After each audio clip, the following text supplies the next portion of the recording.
Hello? Hello?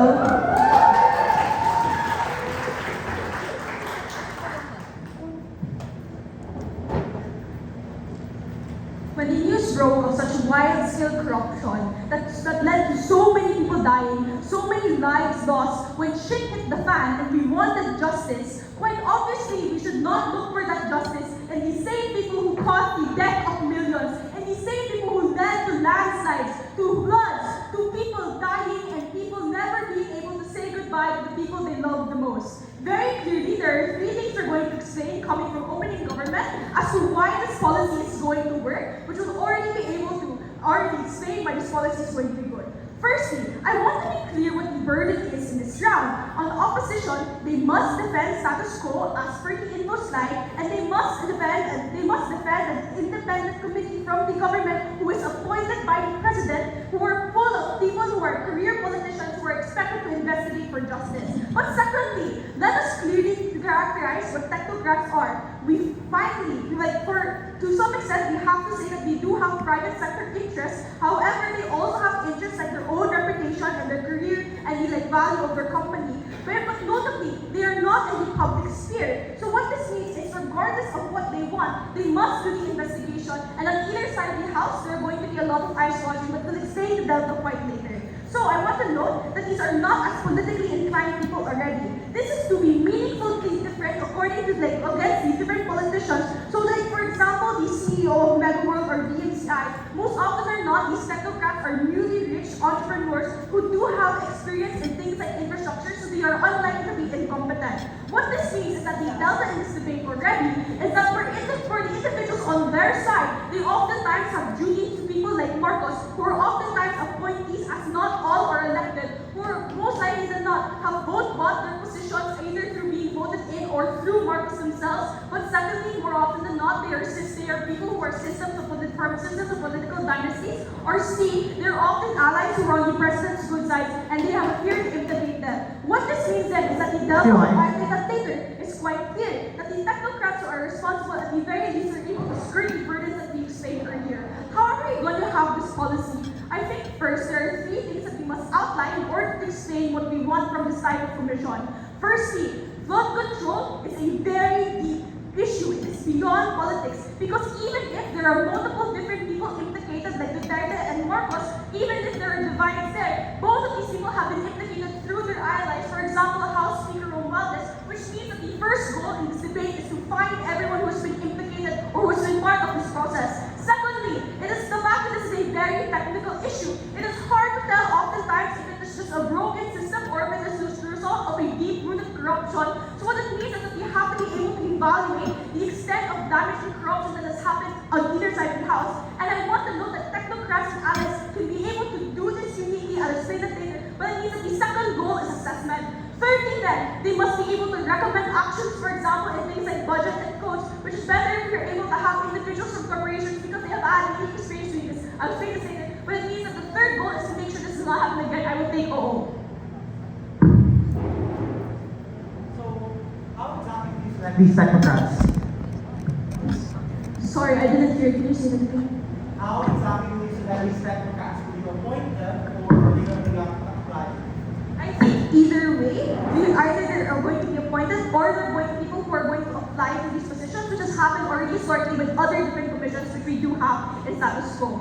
I think the first thing that will explain that why this likely to succeed and why these individuals are going to be held accountable and why technocrats will be able to actively implement these individuals. I want to note, as we already explained, this issue is incredibly deep. And therefore, when we have this type of commission, there are a few things that are going to be symmetrical inside the house. Firstly, there's going to be capacity in research anyways, but secondly, there's going to be interest in making sure that we can find these people, which means that at either side of the house, you will or you can be able to find these individuals. But notably, what is different is that technocrats, firstly, do not have allies or are not necessarily connected to these politicians because they already have their own money or they don't need money from these individuals. They are usually already strong. But secondly, they are already so rich that they are above these politicians. They are richer, they're the ones taking bribes, and therefore you can replace them whenever you want and you are not necessarily connected to them.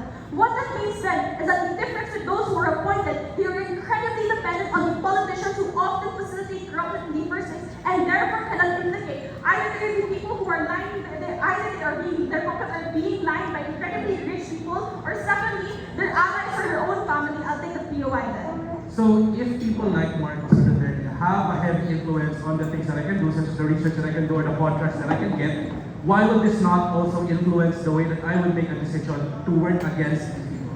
I think there is a sense of accountability on either side of the house, because this applies to politicians on your side anyways, insofar as they are appointed by Marcos. What is the important difference is who, aside from the politicians, are they going to be accountable towards? This brings me to my second point about why technocrats uniquely care and why this is important. Because firstly, they have foreign direct investment from different investors abroad who care about whether these states is corrupt, because it means that they're able to put in like different projects properly. But secondly, they are caring about the consumers to a certain extent, notably to ensure that their stock prices do not go down, and that the shareholders want to make sure that the money that they invested is going to be not plummet due to the fact that they have like less like confidence or whatever. They're going to say that that's the same as a voter, but I'm already going to preempt this by saying why voting interest is objectively different. Firstly, this issue is incredibly biased and polarized. There is a culture war against different individuals, against those who side with Marcos or Duterte, which means that even if you hate both, you're going to be swayed incredibly by like your own emotions and by the hurt that you feel.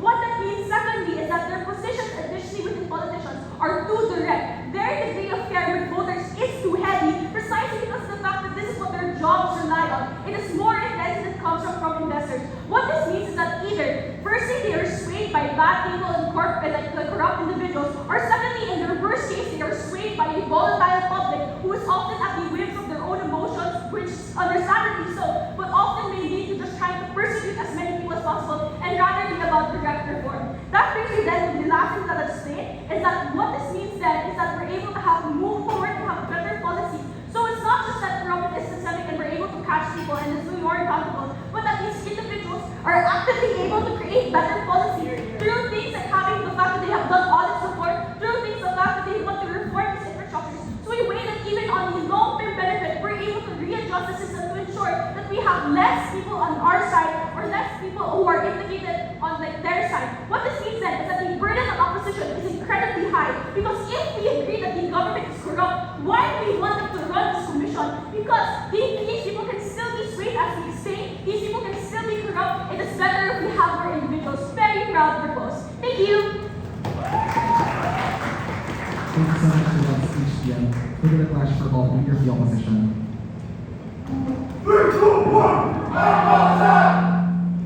The Philippines is not a technocratic state. We are a democracy, and therefore we must represent the intent and the ability for us to represent many forms of districts, especially when we are appointing individuals. The first thing that I want to do in this debate is explain why the selection process is something that is important in this debate. The first thing is that they say that they don't care whatever type of process of selection that they will gain. We would suggest that it's something that is bad. If you are to select a lot of these types of technocrats through things like appointment, like for example by the Congress or executive like the President, is still prone to bias and prone to the harms that opposition explained in their speech, especially on the people that who appointed them, and therefore we can scan for political leanings that are likely going to be more biased to what type of evidence that they will provide. The second thing is that if it's true that it's two things like application process of which entrepreneur we would like to have, there's also something bad. Note that the Philippines is poisoned by a lot of corporate incentives. They're the reasons as to why most of these types of projects are corrupted. They are the individuals who scan for good contracts and often they're not created the corruption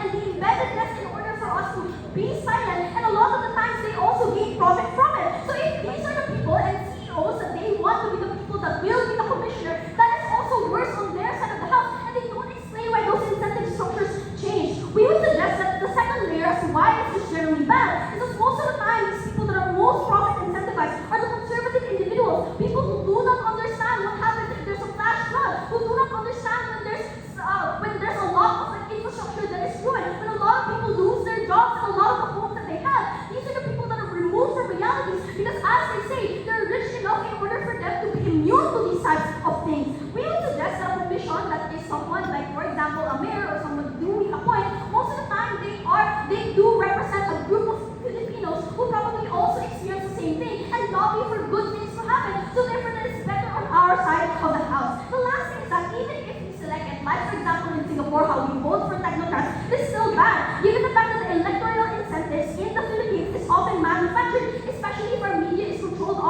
needs and who will campaign for, who do we provide the most campaign funding to, and those are the technocrats are likely going to win in this process. The conclusion of this is that all of the specificities that is required for us to make sure that the leading of technocrats is something that is good is not found in the conditions of what our politics looks like in the Philippines. What do we want instead coming from opposition bench? We would suggest that yes, we are sticking towards the status quo, but note that that commission is not just one person appointed by Marcos and everybody. We would suggest that we have a mix of politicians and technocrats as well. Who do you think looks for filings and judicial rulings? Who do you think leads the forensic accounting in these types of commissions that can look for evidence? Who do you think are the engineers who also scan for how well these projects and the quality of these projects look like? And therefore, all of these things can also be found in our side of the house, while also maintaining that form of representation that the Filipino deserves. Sure.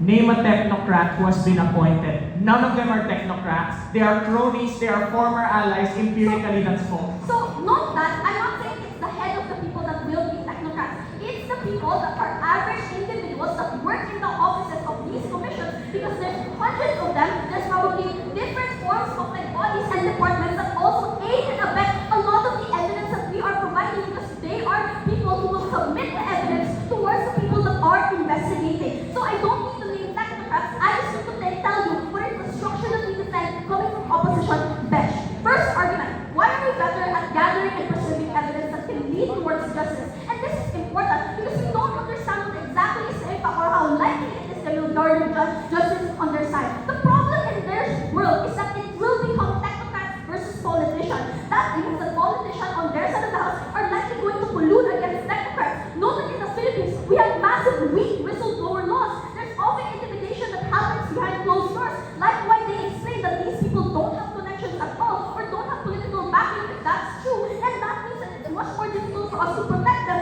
especially if there are bad ways that they do try to win in politics. Versus the comparison on our side of the house, it would be politicians versus politicians. And this is better because if politicians are fighting each other on who to hold accountable, that means that number one, we can hold a lot of the companies who took advantage of the process and contract making with governments, and that is already a good form of step forward. Even if we don't get the biggest, baddest individual in the Philippines, at least that is a step forward that means we signal to companies and construction companies that this is not something that you can do in the Philippines, and we can hold you accountable, we can jail you, we can fine you, we can make sure that the businesses close down, and make sure that we support businesses and companies and construction workers that won't necessarily use legal loopholes in order for them to gain more profit. The second thing is that we can also look at which department public works and highway. You already had your chance, dude. Like, I think that it's generally better on our side of the house because now it's also the head of different departments that we are also making sure that we hold accountable. The last thing is that not that it's better on our side of the house, given the fact that there are many politicians with no record of gaining from this type of corruption scandal, there's a lot of opposition parties that are likely going to support our cause and therefore help the technocrats on our side of the house gain evidence. On their side, if they want to be purely independently technocratic, that means that no politician, even if they are not the individuals, even if they have no records of corruption and they are good people and progressive individuals that the Filipino people trust, they cannot help in that specific manner, given the fact that if they do truly want to be independent and make sure that there is confidentiality or making sure that there's no overlapping interest, that means we're just generally better. The impact of this is that we're faster in gaining justice on our side of the house, even if it's small wins, and that is more reasonable versus on their side that they just claim massive impacts that we don't know whether or not it will happen. It's 26. The second thing that I want to run is why it is generally better in the long run. Not that this is a good crossroad, given the fact that if the politicians are the ones that are leading this type of commission, if the president that is leading it, we create precedent that they are spearheading what type of investigation, what type of evidence we can submit, or for example, what type of policies we can create in order to make sure that we reduce the corruption that most companies and politicians do in the long term, because they know the politics and the game of politics in the Philippines versus technocrats that are outside of this field and probably are just entrepreneurs and don't know the law that well, versus politicians, along with working with forensic accountants and, for example, other individuals in this commission, are the people that are likely going to succeed in this case. What do you get coming from our side of the house? Sure, we would suggest that our trade-off might not be as big and glamorous on their side of the house, but it is something that is realistic, something that is possible. Versus on their end, we are unsure whether or not they will gain this justice, especially if we don't know what are the flaws of you being a technocrat that will lead us in order for you to get investigated. not become technocratic because that's not the nature of our politics and that's not how you're going to win the game of justice. Thank you so much for that speech, Shalo. Building the case for government, let me Fernandez say. Oh, Aquino! 1, 2, 3, Our country is as lawless as the wild, wild West Philippine Sea. On the left, you have the political dynasties, the Dutertes and the Marcoses, who are diametrically opposed, always waiting for a way for the wheel of power to swing their way. You have small career politicians or future career politicians who will use this investigation after being appointed to secure power or get on Marcos's good side. On the right, we have the technocrats, who we will be honest are not nice. These are people from old wealth, not necessarily political, but from haciendas in the past have built modern businesses. We have new wealth. We have the CEO of MegaWorld and DMCI, who are not connected to any political families and made their work and made their fortunes on the good Chinese-Filipino work ethic of just having a good business sense. Maybe they have political aspirations in the future, but they don't have them yet. In the Wild West with these two factions, you should not have politicians investigate politicians because they will not be able to implicate one of their buddies because everyone is involved here. If you're a Marcos or Duterte ally, you will only find half of those accountable. Instead, how do we get these two evil people to work for us? We sick the dogs that are the technocrats on the politicians. When we align their interests with finding who are accountable, that's the only way we will bring them to justice. Let's be very clear about the technocrats. It doesn't matter if they're appointed or if they are voted in. You can dispute whether this is likely. What we did from Regina to no response is what all technocrats are like. They are always familiar with audits. They will say that, oh, they're so good at being corrupt. Hell no! The private sector is way more regulated than the public sector. They're regulated by the BSP, by the SEC, by the COA, by the ABCDEFG. They know how to work with this business and still make money despite all of the transparency they have to do.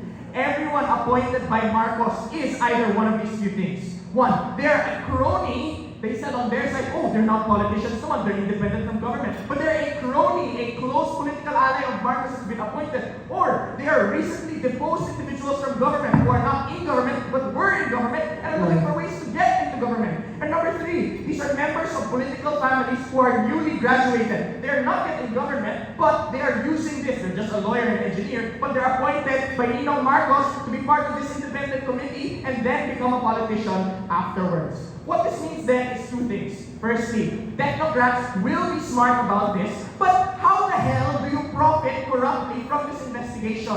We told you it's not by being corrupt. Your reputation is on the line, Mr. Aboites, Mr. Ayala. If you're so good and I want to believe in your business and raise your stock prices, you better put some names on the table and it better be all of them. You better give me a list of recommendations on why and how we will fix the DBM. Because corruption is not a person problem, it is a systemic problem, and technocrats in their name, they said, oh, technocrats don't understand flooding or infrastructure. It's in the name techno! They are technologically sound at these things. The second thing that this all means is that their politicians will never produce the names of people accountable for two reasons. Firstly, because they will be biased to Marcos if they're appointed in some way, whether or not they're independent of government, they will always not implicate people like Speaker Romualdez and the half of the people on flood control who are Marcos allies. But secondly, even if in their best case, these are people who are voted, CEO, I'm looking at you, if these are voted politicians who are independent of government but are voted and chosen well by the people, these voters themselves are compromised mentally. Because in the Philippine political discourse, you are either a Duterte ally or you are a Marcos ally or a Liberal Party member. Joke lang, there are none of them in power. But the reality is, you are one of these polarized individuals. You will elect people to the independent committee and pressure your local congressman to put people in the independent committee who will not implicate allies of Papa Dudes or Papa BBM or whatever you want. There is always a side of the equation, in their best case, that we'll never find out the rats in the DPWH and in the BBM, etc. And that is why this systemic problem of corruption will continue in the future. I'll take those. Go on.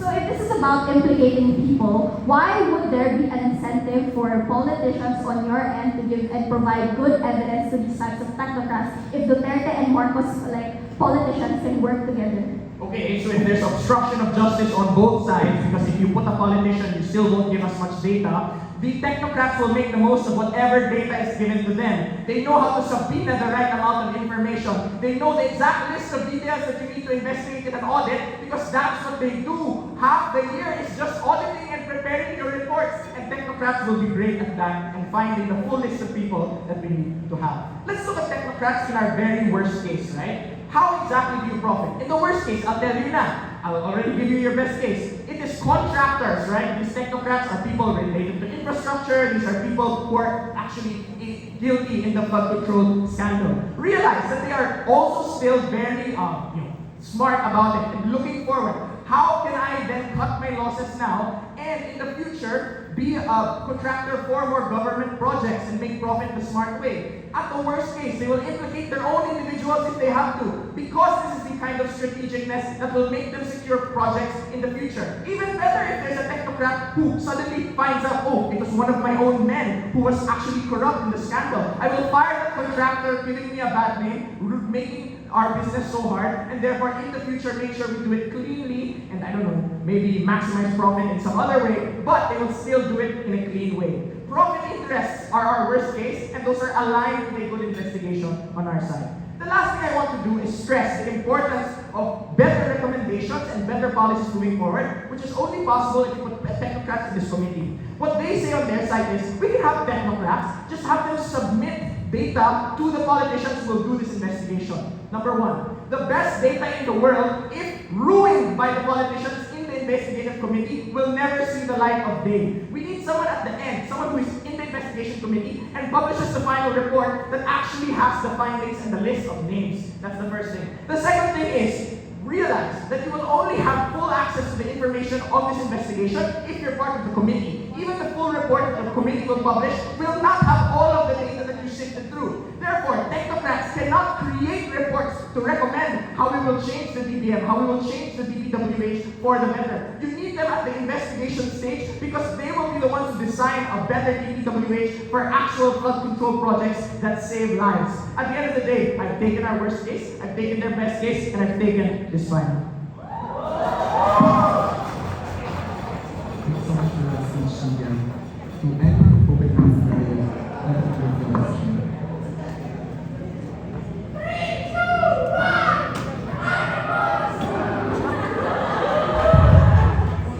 Why do I get that one? The purpose of the ICI, from its conception, was to figure out who is at the foot of the corruption, who caused the flood control scandals, but more importantly, who do we ought to hold accountable. In the process of finding out who is most accountable for these things, you then ought to question who is involved in the process. The people who are best capacitated to understand the process are not these corporations who are far devoid from the political context of the Philippines, but rather the very politicians who operate under the context of these politics, the people who approve these projects, the people who file the paperwork in the first place.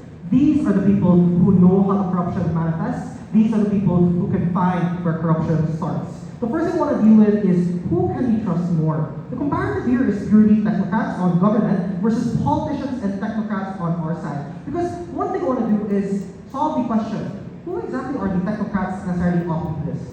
Obviously, a single politician cannot do everything within the ICI. The only person Marcos appoints is the liberal commissioner. It's not like he appoints everyone from top to fucking bottom. This makes no sense. Meaning then that they have to opt into technocrats' help. They invite lawyers to understand the legalities of these things. They work with the Commission on Audit to figure out where the money is being spent and whether or not the money was spent in the first place for what it was used for in the first place.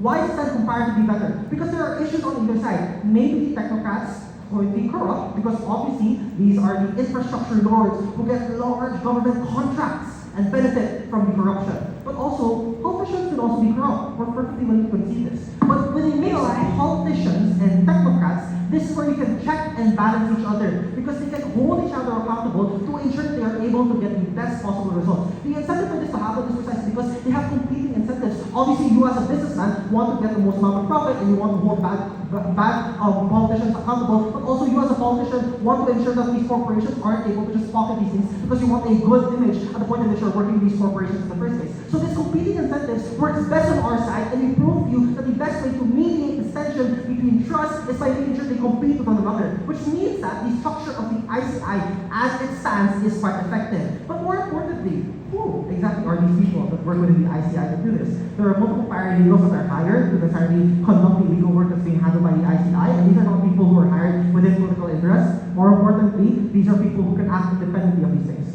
There's some sound going on. Anyway, go. So there are no DLSU judges in the panel. Not all DLSU judges would unfairly vote for you even if it is in their interest. But we exclude them anyways because we want to ensure there is no conflict of interest.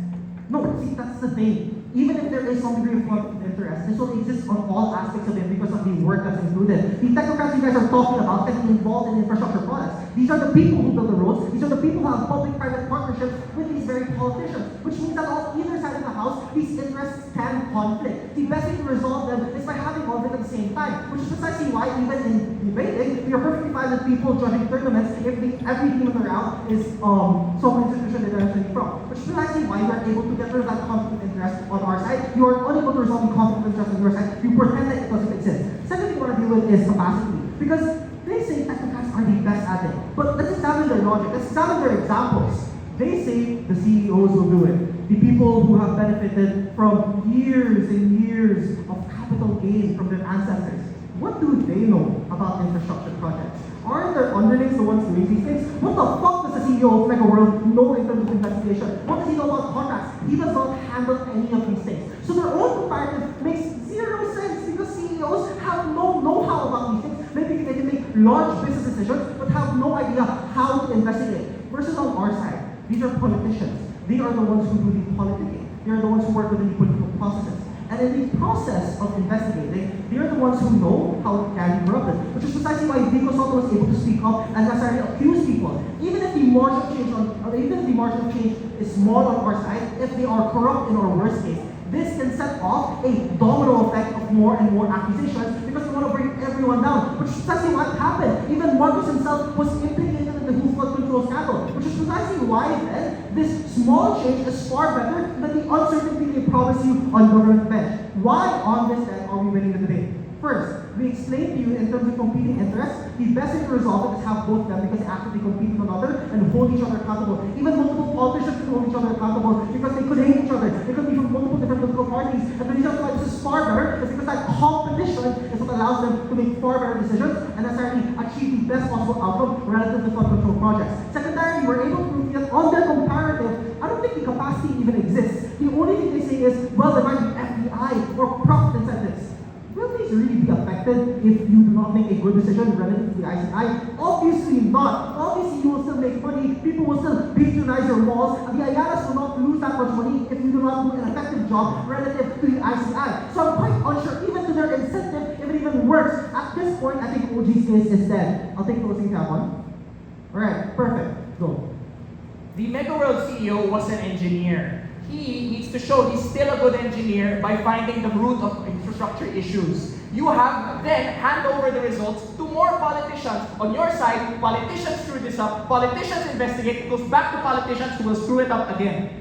Look, the politicians want to score good political points to implicate someone. Even Marcos has been trying to actively become the arbiter for trying to get rid of all the bad in the government, which is why he's been transferring that one guy from the transport sector, the education sector, to all the fucking sectors because he wants to improve everything. His incentive is to become the person who fixes the Philippines, which means that he probably has an incentive to appoint people who will be good and will do this well. Even if the Mega World CEO was an engineer, I'm quite unsure as to why the singular engineer would have the capacity to do this well enough in all instances. We approve to you that oftentimes you need that political know-how in order to do this in the best possible way. What is the conclusion to our case?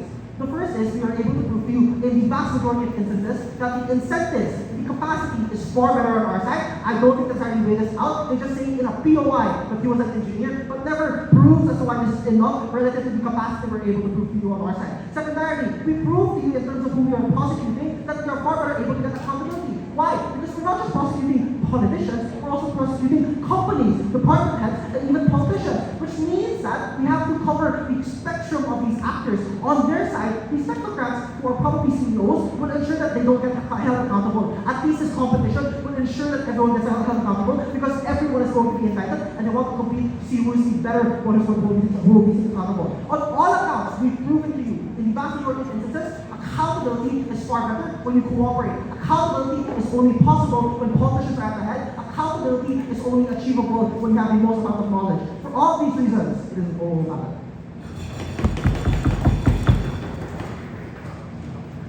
Thanks so much for that speech, Yellow. Next up is for government and opening closing up the day. Member of Government.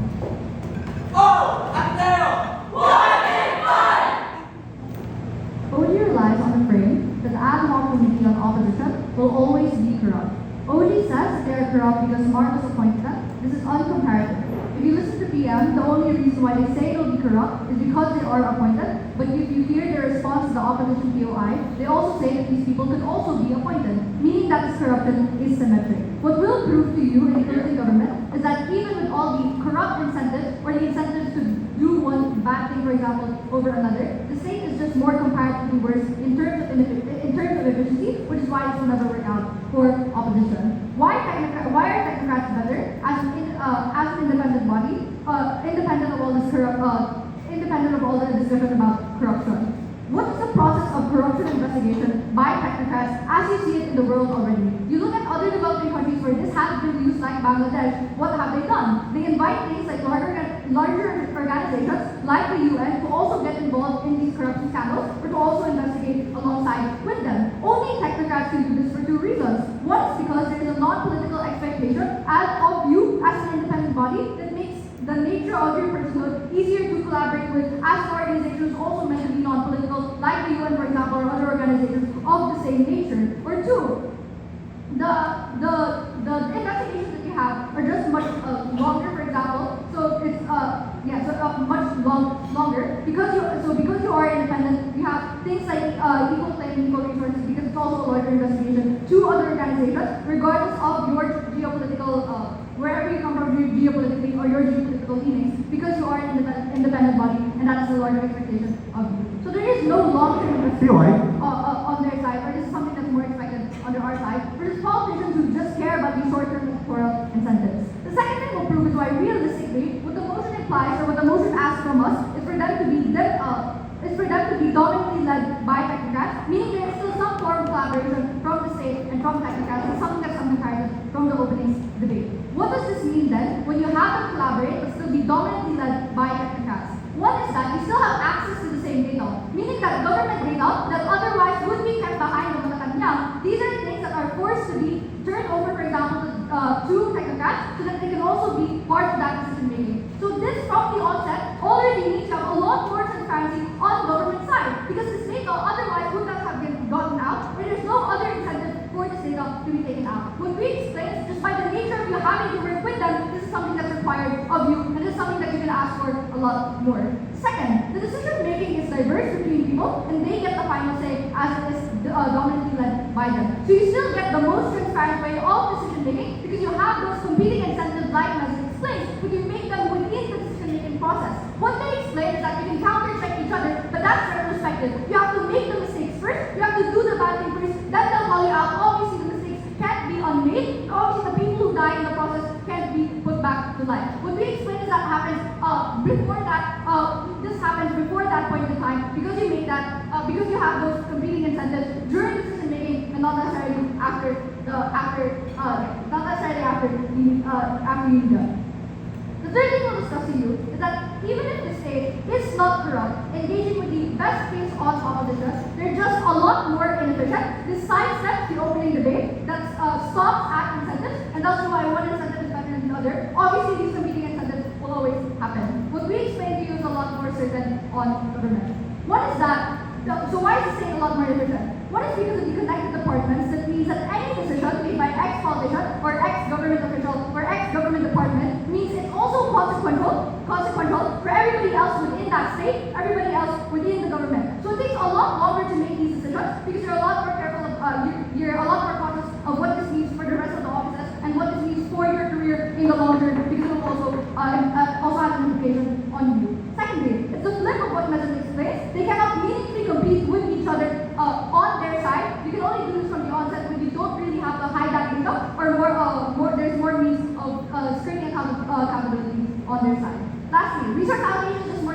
if you are just working as the state, for example, you have a lot of interests, you have to balance interest to the people, for example, your own political interests, all this obviously is a lot harder to allocate. So this sidesteps the whole debate about incentives, because everybody is correct. You could be corrupt, you can also be held accountable, you can also be a good person. These are things that will always exist. What we explain to you is more certain. The fourth thing we'll explain is why, in the worst case, even if technocrats make mistakes, this is a lot better on our side. If you listen to OD's language, they think that technocrats are just the goats, and they'll just do everything right, and if you ask them to do a certain thing, they'll do it in a certain way that you ask. But if technocrats make mistakes, why is it still better on our side? POI ourselves. So, you cannot sidestep this debate. It is unresponsive to the dirty politics in the Philippines, like we explained how intimidation happens when technocrats leave, versus appointments that incumbents can perfect, where the best at providing justice that you don't respond to. But all of this is symmetric, right? So you could have bad politicians who answer to more bad politicians, or you have bad technocrats who will answer to bad politicians. If that is your standard disagreement, then it cannot go further than what openings explain. But what we explain to you is, besides all of those incentives, there's a lot more certain heart of just, even if they all act to do their best incentive, they're just inefficient and they're just a bad actor. So even in the worst case, if technocrats make mistakes, why are they still better? There's no scapegoat to skirt that accountability that you impose onto them. Look at the inverse side. You're operating on an ad hoc committee. When you put state appointees who don't know what they're doing into the ad hoc committee, they weaponize the nature of that committee. Versus technocrats, for example, who are already expected to be experts, already expected to know what they're doing. So if you put me in an ad hoc committee that's only put up because of this one scandal, and I don't know what I'm doing, every time you call me out, it's very easy for me to say, well, I'm not even supposed to be here, or I don't even know what I'm doing. There's a lot of drafting at straws, for example, a lot of ways in which you skirt that accountability. Versus if you're already a technocrat and you already know your credentials, that cannot happen even with the nature of the committee. Two, there is no lingering implication that you have to stay because of some political connection that I feel I owe you because I am a politician as well. So if you are bad at your job, maybe I'll just fire you. Or if you're bad at your job, I'll just replace you. That's a lot easier to do without those political connections that you have to walk on eggshells for. Lastly, you're just held accountable by a lot more actors. So the state, for example, exists as your competitor, or the public, for example, exists as these people you also owe some form of accountability to, or even your corporation or your own reputation. All of that means there's a lot more pressure on you to make the decision. On their side, this does not happen on the same way. All of this to explain that even in the best case of opposition side, the state is just a lot. The state on its own is just a lot worse, not just because of corruption, but because of all of these, but because of all of their inefficiencies and because of the nature of them as an actor that makes it so it's always bad. So much for that speech, we will imagine it was for the opposition.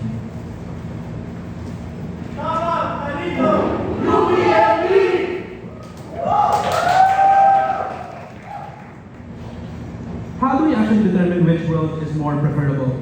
It is not exactly the types of arrests or whatever results we can pump out. If it is the capacity to gather info, we have the same resources to do that. We have the same records, we have the same people, we have the same capacities, offices to do that same work. Even if the people outside have the incentive to heavily involve experts if they want to do their job well, precisely because they need the proximity of expertise and info to ensure that they're doing the correct things. If you believe them that they don't care about things like results, you can get them as like consultants or whatever. If it is the incentive to serve the public, or the likelihood that they will, implicate people like Marcos or Duterte or whatever it is, politician that you want to involve or to be swayed by power or whatever. These are also things that can affect technocrats. They care about things like being granted private contracts, research grants, or any other things that will benefit their own private work. That is the same reason why they will touch people like Marcos or Duterte, because these are people with absolute influence over the Philippine government and the way of its inner workings. That is the same reason why we can't really do anything about them on either side. So, if you believe the debate from all people that have spoken so far, it's just unclear which outcome is actually likely going to happen, especially since everything has a symmetrization against each other. If they have an incentive to do it well, we have an incentive to do it well. If they have an incentive to do it badly, we have an incentive to do it badly as well. This debate, if you follow them, will end up becoming about which Catholic school kid you believe the most, which is terrible for whatever it is that we're trying to fight for. The metric of CO will simply explain why the difference in incentives in the way that they will carry out the investigation means that it fuels and emboldens the Filipino masses more to the point that they will participate more in politics, to the point that they will care about these issues in the future, care about the votes, and that is how we can prevent cases like this in the future. Yes, Liz.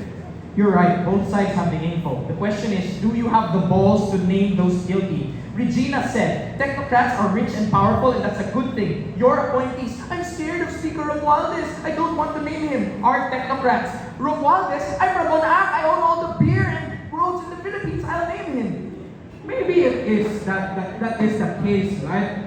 But does it really matter who it is that we actually implicate? I will explain later on why some implication will happen, but it's also not just them that is involved. It is people like bomb politicians from like District 5 of Sorsogon or something. These are the types of people that we can embolden on either side. But what I would argue the process of which it happens at CO is far more effective. Again, the goal is to make people more mad if they argue that's bad. I'm not sure why that is the case.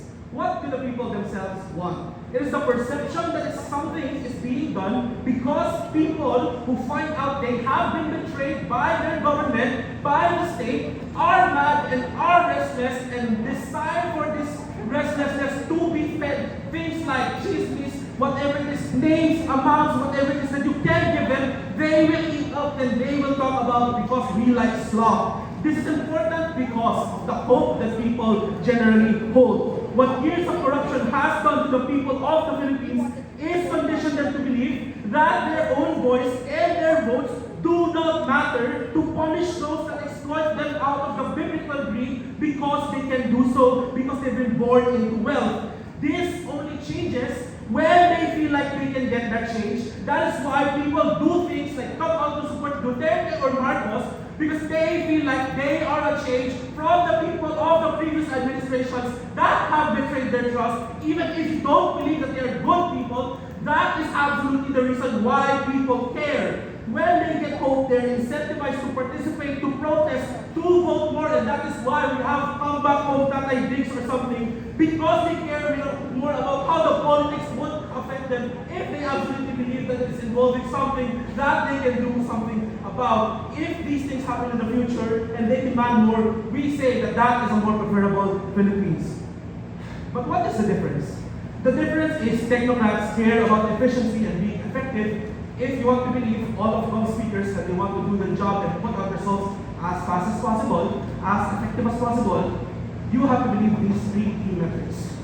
It means that they have to keep their investigations private for three reasons. One, publicizing things like updates and hearings create bureaucracy lags that make results and punishments longer to give, which means that if you are a technocrat that cares about efficiency, you would likely try to avoid to do these things and keep operations hidden. Second, revealing information in the middle of investigations allows those who can be implicated to do things like discard evidence or flee the country and go into hiding. But thirdly, if they are selfish, which you have to believe to some extent, it is things like controversies like corruption that do things like tank foreign investor confidence and stock prices to the point that they wouldn't care about if appointees' shares become more expensive or whatever because of things like corruption. They could be effective until to what extent they don't really prove that. But then at this point, what happens? We're not really sure what happens for the people and for the world itself. Maybe it is the case that these corruption acts will just happen again in the future. You already had your chance, man. Politicians otherwise have the incentive to politic and to publicize because they want to utilize that outrage. The people absolutely want names, numbers, etc. Politicians will never shut the fuck up about a lot of these things because all of them want to be associated with the fight against corruption because that is how they can get people from the masses on their side because otherwise they will be labeled as elitists or whatever. I may not touch like Marcos or Duterte as a politician appointed to this, but I would absolutely drop bombs like, again, the District 5 representative of Sorsogon. I don't know if he exists, but there's probably some more people out there that you could implicate in the way that you carry out these investigations. What this proves is, it is only politicians who have the incentive to involve the masses and to uniquely fuel their outrage because they are the only ones that are benefited by these mechanisms. This is good for two reasons. One, this serves as the common ground between two groups that would otherwise never agree with each other, would otherwise agree because it is things that benefit, that harm them commonly. It's things like corruption, their taxes being stolen from them, which they would care about. This is good because this actually does ensure that people on the Philippines collectivize better and work together when necessary because they are to help together with common interests. But it also shows people that things do change when they care enough, and that is the most guaranteed benefit that you can get in this town. If you still argue with people will be jailed or not, whatever it is, we don't know. Will it happen in the future? We don't know. Will people care about it? Only a few.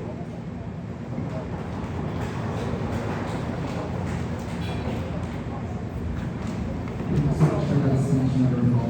To recognize the case for Government Lopez. Oh, Aquino!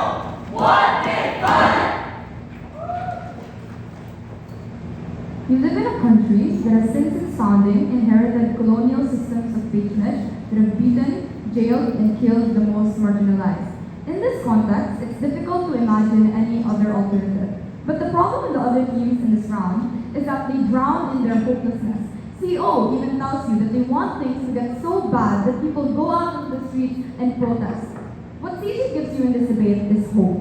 What do we do when we cannot imagine a country beyond our own history? We turn to examples that allow us that imagination. In Bangladesh, for example, we have a technocratic interim government that has invited the United Nations to assist and fund anti-corruption mechanisms and investigations. Technocrats and other developing countries that have had protests over things like corruption are countries that have had success stories of that corruption eventually getting flushed out. ACI gives reasons as to why only technocrats can do this that were unresponded to by closing opposition they refuse to engage. The first thing that she says is that these are non-political actors that are leading the investigation. This is important because organizations, for example, like the United Nations, don't want to be involved in politics. The United Nations, in particular, is led by the UNSC that decides things like mandates, how much the UN is able to intervene in your country, etc. The people that are controlling these organizations like the US, China, Russia have different incentives, and so they don't want to align with certain political parties over others, certain ideologies,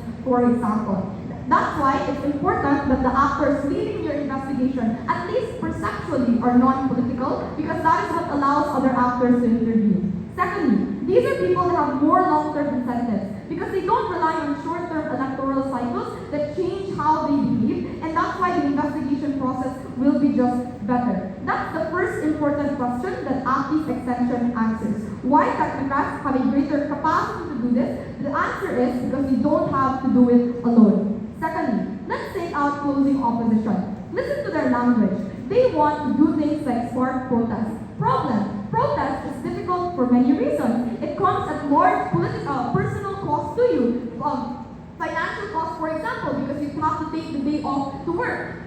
Personal cost because you're just like scared, right? That the police that you already don't trust will beat you up. That there is like professional cost as well. If, for example, you get red tag and you're not able to find a job because of that. The only reason that mass amounts of people would go out into the streets and protest is if thousands of people have already died. In addition to the people that are already dying right now, it means that CO is operating on a basis where they want the investigations to fail, where they want people to no longer trust in the state so much so that they are willing to risk their lives in order to prove that they no longer trust the state. And so, I will do the flip. Even when the state is flawed, why is it good that people still trust in it? One, out of necessity. The state, even when it's bad, still gives goods and services to people, right? We all rely on the economy. Our taxes fund things like health insurance and welfare. All of these things are things that we all enjoy, even if we don't enjoy them to the full capacity, and that only happens when people do pay their taxes, when people do listen to the police. Secondly, it just lessens political violence. All other teams in this debate assume, correctly point out that the Philippines is a highly politicized country. And so when people go out into the streets and protest against a government, one, it's unsure who these people will be that are protesting, if these people are for the Marcoses, against the Marcoses, for the Dutertes, against the Dutertes, or just broadly people on the left. Secondly, lastly, it's not sure if these protests will succeed in the first place. The trillion Peso March literally had hundreds of thousands of people around the country protest, and if you believe any of the other teams in this debate, especially closing opposition, nothing is happening. So on CO, everyone protests, people die because of the crackdowns of those protests, people lose their jobs, people lose their livelihood, they get red tag, and that is a risk that they are uncertain they will get any benefit from. CO is clearly out. Lastly, this debate cannot be judged on corrupt incentives before that closing. So maybe it is not about protest, but it is about why people would care. Why do people care on government when their process tells them that the input of the people and the masses is not necessary to solve their own problems? So the problem is that this is not a hypothetical debate 100%, right? This is a debate about something that's already occurring right now. People march, hundreds of thousands of people march out onto the street. Gov says there is there is political pressure on the Marcos administration to not be corrupt anymore. Clearly people care about it. What CO says is that they want people to care about it so much that they no longer trust in the state. That's the nuance that they have to defend, and at no point have they proven why it is justified. Lastly, this debate cannot be judged on corrupt incentives, and that's why opening is out of this debate as well. Because if governments are corrupt, but they are also the ones appointing and selecting the technocrats, surely those technocrats that they will select will also be corrupt. If technocrats are corrupt because of the fact that they are connected to the government, surely the government that they are connected to are also corrupt. There is absolutely no delta in any of the opening team speeches. You cannot credit anything from them. Secondly, read the motion. This is about an investigation process that is dominantly led. This is important because both Mezen and Kyle crossed the House. OO says that if there are competing interests, we should get both of them in this committee. CO says we should get them as, we could just get them anyway. One, if you get so many technocrats that they're able to decide what happens in this committee, outvote the politicians that are involved, that is a commission that is dominantly led by technocrats, that is the government model. Secondly, if you get so few technocrats that the politicians will dominate anyway, then again, there is no change. Lastly, if you get no technocrats, these technocrats no longer have access to information. Maybe we keep investigations private on our side. That's good for all the reasons CO says, like we keep it private so that people don't flee if they think that they're getting targeted, which is, by the way, the third question answered by closing government, why the process of investigation is far better on our side. But I also want to note that the whole balancing act mechanism of opening opposition only occurs on CG because if this process is not led by technocrats, then people don't have access to this information. If it is led by technocrats, then other people, other than the government, will have access to this information, will have access to that process that creates the balancing mechanism on opening opposition. I flipped everything, clear CG, thanks.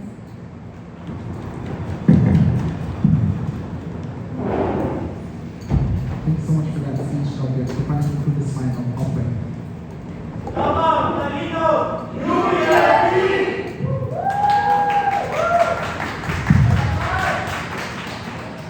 Three, two, one.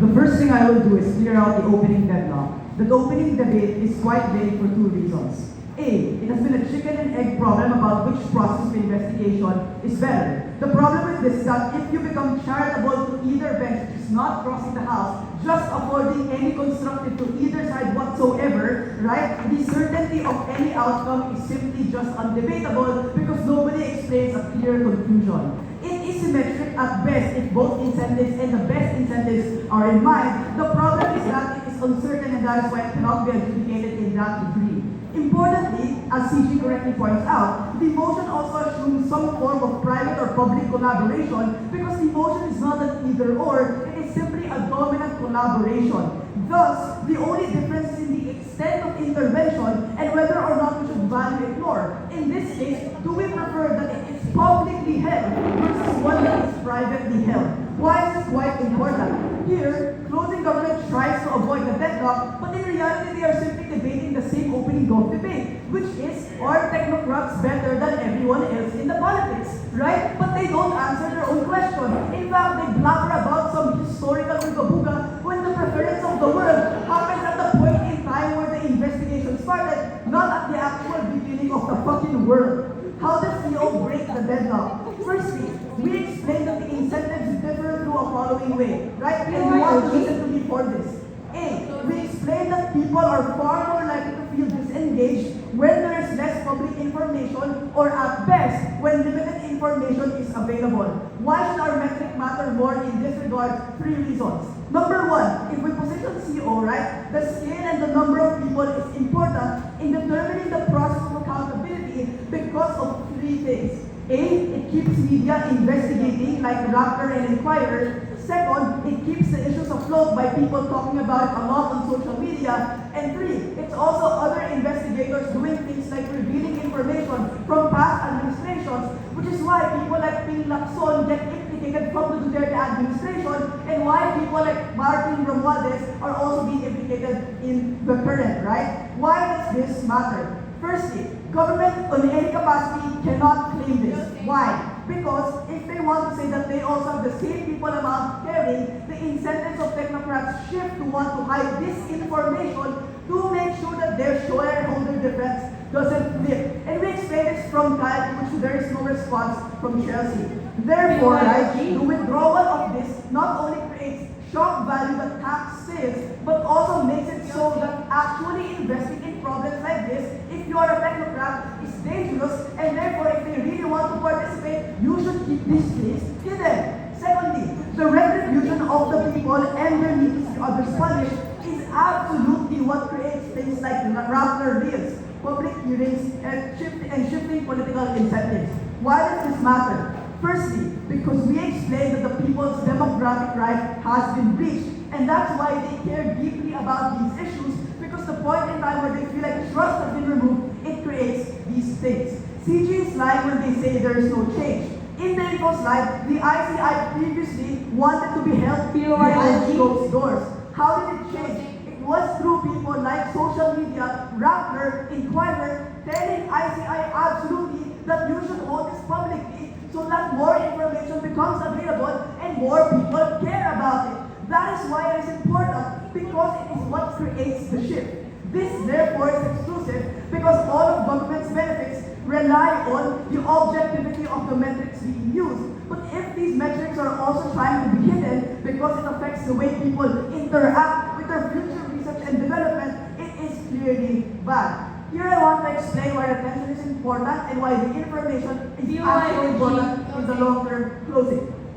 So, if this debate is judged by certainty, clearly CEO has to take the court because they want people to protest equals change. That is uncertain. The only certain part of the CEO case is that people will know about it and care about it, which they already do in the status quo, which is inexclusive. The difference in the timing is that people have already protested and the process has actually changed. For example, I've already told you that the ICI was privatized before, but they made it public. Small hearing committees were private, they made it public. What more change do you want when you don't guarantee the same results at the outcome? Opening. Yeah, so this case is absurd. Firstly, you sacrifice more lives for a slow process. It is horrible to make people wait for the next election cycle. But secondly, at PM we say, even if it is good, you sacrifice them to a volatile political mandate and they're unlikely to do good. Very clearly, at OG, we avoid this by ensuring we have non-governmental actors who are going to act properly because their interests align with getting these people in jail. So why is it that the immediate assumption of opening doors is that all changes have to be violent? You can vote, you can absolutely do things like inform other individuals, and you can absolutely do things like take them to regional court districts like the House of Representatives and the Senate, which have actually changed to ensure that political incentives are achieved. And in fact, these protests were the tipping point as only a result of the outrage of the people because of the trust being breached. I don't know why you're so insistent on this. Why is the information in the long term so much more specific, and why is it winning us the round? Firstly, because at the point in time where you make people mad and more information gets revealed, it creates mutually assured destruction. It is why people in the 2016 to 2022 administration also started getting implicated at the point in time where Marcos was also doing things like revealing information. That is why it is not just like a short-term thing. It is a permanent thing where people universally care about it because they understand it's been happening for a very, very long time. That is why 3 impacts are achieved. It is not revolution. It is people participating in stable, informed political process which enable them to stay smart and critical thinkers, something the Philippines is excessively lacking in. Secondly, it's the fact that most individuals continue to trust the system more. All of these things are certain, and it creates the change because it's what prolongs it. Notably, all of these outcomes cannot be resolved overnight, which is why more people continue to care about it and why more information gets revealed. And this information at the scale is the tipping point for why change is advancing in the long term and in the short term. Lastly, we just explained that maybe we cannot prevent the amount of millions being stolen, but what we absolutely explain is that people are far more likely to pay attention to this and create a public, sensible issue where people participate in many degrees. PPWH has stolen our tax. DNR has scams of fertilizer. The thing that UPLB has stolen today is the way.